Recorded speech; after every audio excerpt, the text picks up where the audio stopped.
I say howdy. I say, yo, Welcome to Big Book Bros. Man, it's only been, I ain't got my watch, man. It's been about a good 3 years. But welcome to the Big Book Bros. We got a new channel, new format. We got everything up and popping. I know a lot of y'all who've been asking and wanting more videos from my man here, Country Rican, aka Greco Bully Camp. We got some of our archives and videos over there. But now we're gonna try do something a little different. We got a new official channel for me, Big Mike.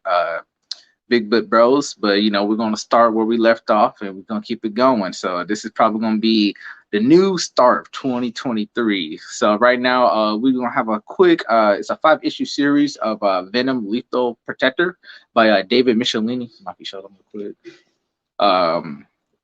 It's a nice paperback. It just came out in 2022. A lot of y'all that know I'm a huge, both of us, but I'm definitely a huge Marvel fan, especially for some of the Spider-Man and Venom. So we'll have a little discussion about this issue and what's going on, and then we'll give you some updates of what we'll have for our new programs. So, and more so you, because he's the huge Venom fan. Yeah. I like Venom. I like Venom a lot, but Yeah. he's like on another level. Yeah, freaking especially with Venom, like it really before we get into the issues, I like really in the mid 2010s, especially like 2017 when he started the Venomverse, the Venomized, and then the King and Black saga that really put a popularity of the Venom character. Because a lot of people when they see him, of course, it's like that anti-villain. He's now an anti-hero. Him and Eddie of all the different adventures they gone through, especially with the different symbiotes. When he had cancer, and then we had the anti-venom, which came out, I would say 2000. It's late. It was early 2010s, but like late 2000s. That was like a cool phenomenon story that they had going on. But when they started putting more, especially with the live action with Sony, the live action Venom movies, it really started making them more mainstream and popular. So I loved it. So even like now, I'm a little bit behind on my comics because I definitely want to finish and get my omnibus of the King and Black series, and then of course the Venomverse, but definitely pretty good. So we have, like I said, the Venom Lethal Protector. This is the 2022 version. Because there is recent. Yeah, there was one back in the 90s, if I'm not mistaken. So especially the Venom 2 movie that came out, golly, about 2 years ago, when about a year and a half, year and a half, almost 2 years ago with COVID that really took place. They used a quick quote saying, "Hey, we're the Lethal Protector." And the movies, if you ask me, I'll have another video for it. It's pretty all right.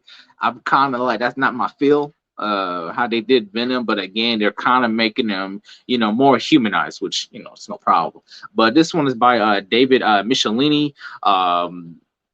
I will say for the first 5 issues, there's more going on. The story is still continuing. I definitely see, if you love Deadpool, that's the type of vibes you're going to get from it. It's a nice, good, campy adventure. It kind of just talks about what Eddie and Venom, they're just kind of going out, throughout New York trying to help. Especially, it's like it's kind of like it's a basic setup for Deadpool. You got these group of mercenaries, group of killers that are coming after them. Then they do kind of talk a little bit more his family, especially like his ex-wife, which is really good because most of these Venom series it deals with family. So especially like I said with the King in Black, it like the whole process of it is like with Eddie and it deals with his son, everything else. So like him and the ex-wife is really interesting because usually back in the 80s and 90s when they did have Venom solo runs and they were talking about his ex-wife, they weren't too much into it, and then like comics be comics, she died. So this one, she's alive. It's a new boot because this one we're in the 616 universe, so it's pretty mainstream with all the others people you'll see with the Spider-Mans, everybody else. But the villains, I ain't gonna lie, I'm gonna have to ask for help. Some of these villains, oh my goodness. Yeah, I can't remember these names because we're not. And I'm not talking about B-list villains. I'm talking about villains. Where I was They're probably like E-list. Yeah, E-list. Such thing. They're like, I've never heard of most of them other than Taskmaster. Yeah, Taskmaster. Yeah, now Taskmaster. Yeah, he's a A-list, but like Taskmaster, I ain't gonna lie. If you kind of read with him, he's like the ultimate counter soldier. He knows every type of he can watch how somebody fights and then he'll copy and do perfect. Well, with this one, he kind of like ran away, and you're like, yeah, he did. He didn't even really fight. Yeah, and you're like, okay, but each comics has its own version, their own way to doing it. But like I said earlier, it definitely has a Deadpool vibe because the comedic and then the killing. So So I was gonna say those two. When we saying E-list, I mean like you got some people like they're cool and then like oh crap it dead. But all in all, it was like I think 7 people who died in this. I think yeah, it was like a 7 because I counted them. And freaking one of them was it Sticks and Stones. It was weird. I was like that was pretty gruesome the way he killed his he made him.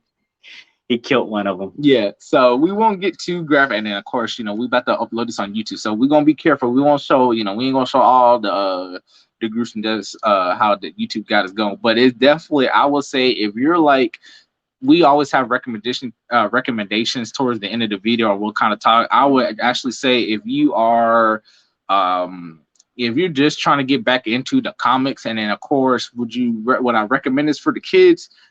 Yes and no. I would really say if it's not a whole lot of dialogue, but especially if it is, it's graphic. Okay, you're gonna have some of the blood, the guts, but it's Venom. You're gonna kind of be like, you're gonna get some of that depending on what issues and what runs you're getting. But I would definitely say for the young, I'll say the teens, of course, yeah, the teens, they can get that. But especially some of the dialogue, it's nothing too heavy profanity, stuff like that. But definitely with the run, it's just it doesn't put you like in a whole scenario of like, oh my god, this is what's going on. This isn't no end of the world stuff. It's really just Eddie and Venom. Like there's literally Eddie and Venom. They're trying to do right in New York, and then the stuff goes haywire. So, trying to protect the family, trying to figure out who these mercenary groups coming after. He's trying to do the right. Then he got other. It's like a weird. It's like a little chaotic, but still self-contained triangle. What's going on of the other groups? Who's after who wants what? But so if you're looking for something light, yeah, and like cheery, and a little bit of funniness. That's when you compared it to Deadpool, that was a great comparison. Yeah, that's exactly what's like going on. Because Deadpool's always cracking jokes, and then he's also killing people. Yeah, so that does happen in here. So that was a great comparison because I have read Deadpool. The first like 40 issues, I think, from the original series of Deadpool made by the creator of Deadpool. Yep. And that one was pretty good. It was pretty good. I read it, but. Another thing too, I haven't read much Deadpool. I mean, Venom. Sorry, and I can see how gruesome and gritty Venom can be and serious. Yep. Whereas this one is like upbeat, cheery, something you just want to read just to pass some time and learn more about Venom and what's going on with him. Most recently, because this is the 2022, and I believe there's going to be another 5 issues this year in 2023 to wrap this up, because it definitely ends on a cliffhanger, and I'm definitely interested in knowing more of what's going on in this world without spoiling too much. Yeah. He is being hunted pretty much during this 5-issue run, and you figure out why he's being hunted. Not why, you figure out that he's being hunted. Because he's just getting attacked by different enemies, and you're like, what's going on? Yeah. But they're hired, they're mercenaries. So at the end, they find out that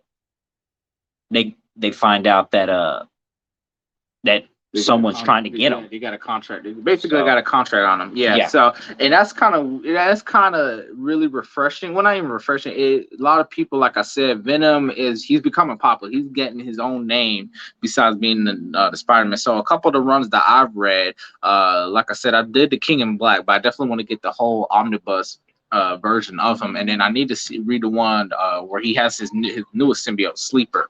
But most of the time, when it comes with Venom, it's like somebody's hunting him, or they want the symbiotes, or somebody's trying to kill the symbiote. So basic, easy peasy. So like for me to get that runtime, especially with the new schedule, you recovering from COVID, so everything's gonna kind of get haywire. But when it comes to like reading it, like the book, like I said, 5 issues, and it's in paperback. I mean, it can take about an hour. 45 minutes, you're really good, but about an hour, nice clean run. It definitely wouldn't feel too, like I said, it's not too dragged out with dialogue. And something real quick, Michael, something that I want to check out is I timed myself when I read this, and it took me an hour and like 8 minutes. Hour and 8 minutes. So I want to start timing myself when I read trade paperback, especially if they're like 5 issues, because I want to see how consistent that is. Yep. Because I'm not sure. I wonder if like if Marvel has like quotas. Like they're saying, okay, you're gonna write a trade paperback for 5 issues. You have to use about this many words. And yeah. So I want to see. So it took me about an hour and 8, and I took no breaks. Like I read the whole thing in one sitting, and I timed myself just to see how long it would take me. It definitely, that's something we're gonna have to try out, because like I said, for me, when I did it, I worked, besides working, with Greco Bully Camp, I got myself another little job, so try to get that money. But the first 3 issues, I read it, man, I probably read it about a good 35-minute, and like I was on break time when I read it, and then the last one I read it the next day, finish it up about another 30, and then of course you got to backtrack, so I can remember all the leftover stuff.